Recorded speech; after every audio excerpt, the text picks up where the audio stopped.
কংগ্রেসকে পরাজিত করা যায়। ওদের হাতে পুলিশ, ওদের হাতে মস্তান, ওদের হাতে টাকা, ওদের হাতে সব, আর আমাদের পুঁজি দুয়া আর আশীর্বাদ মানুষের। আজকে এই নির্বাচনে কংগ্রেস বাম ঐক্যবদ্ধ হয়েছিল।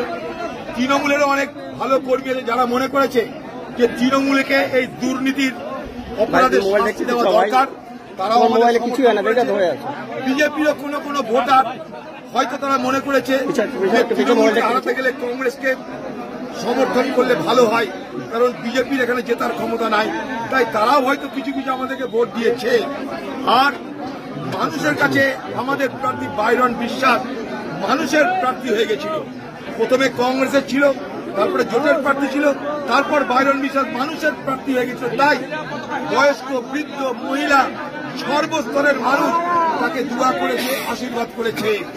আজকে তাই সাগরদিঘির বুকে ইতিহাস রচনা করেছে এখানকার সাধারণ মানুষ।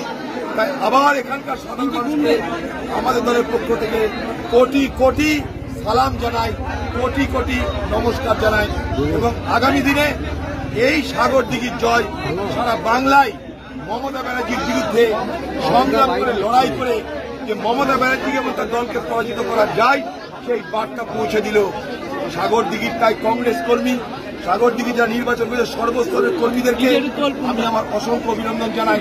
তার সঙ্গে এখানকার মানুষের দোয়া আশীর্বাদ দেখে আমরা নিজেকে ধন্য মনে করছি।